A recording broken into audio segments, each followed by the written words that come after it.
শুভ মুক্তি, শুভ মুক্তি, মুক্তি মুক্তি। আজকে মুক্ত বাতাসে ঘোরার জন্য আমাদের আল্লামা শায়েক মামুনুল হক সাহেব আমাদের মাঝে উপস্থিত। এই জন্য আমরা সকলেই বলি আলহামদুলিল্লাহ।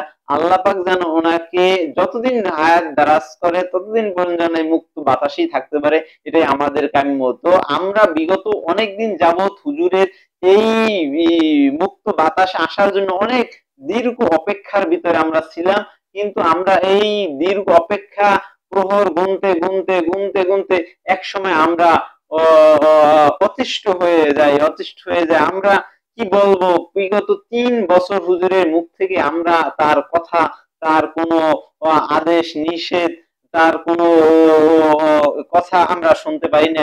এই জন্য আমাদের ভিতরে এক শূন্যতার সৃষ্টি হয়েছে।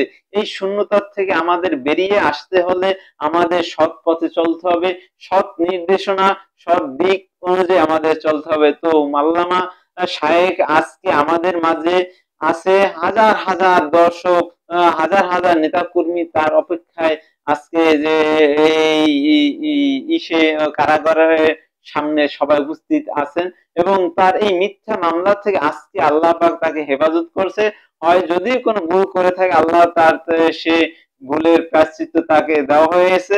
কিন্তু ঘটনা হয়েছে আমাদের এইভাবে, আমাদের দেশে এইভাবে যদি মিথ্যা মামলা একজন আলেম যদি এভাবে দিনের পর দিন বছরের পর বছর মাসের পরে মাস কারাগারে যদি এভাবে বন্দি থাকে, তাহলে আমাদের আলেম সমাজকে আসলে কতটা নিচু এবং কতটা নিচুর দিকে নিয়ে যাবে এটা আপনারা অবশ্যই বুঝতে পারছেন। তো আপনার হৃদয়ে যে কথা, আমার হৃদয়ে একই কথা। আল্লামা শায়েখ আজকে আমাদের মাঝে উপস্থিত। আজকে আমরা তাকে দেখতে পারবো।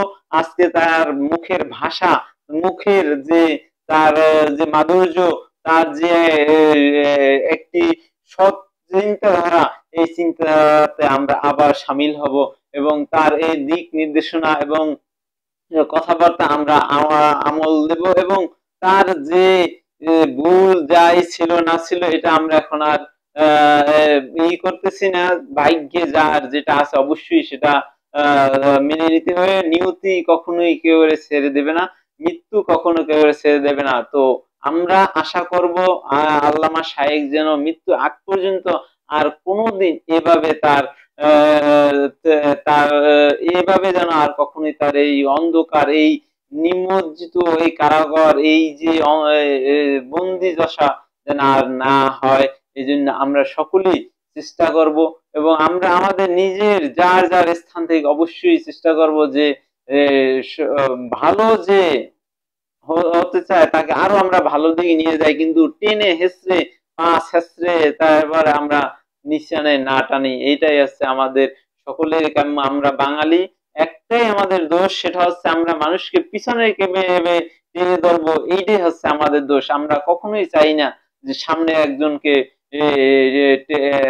টেনে নি, কিন্তু আমরা সকলেই চাই পিছনের দিকে। কিছু কিছু লোক আছে এমন ভাবে ধরে আপনি বুঝতেই পারবেন না যে উনি আপনাকে পিছনে টানছে। এই পিছনে টানা থেকে আমরা বিরত থাকবো, সুস্থ থাকবো। সবাই সবাই দোয়া করবেন। আল্লাহ হাফিজ।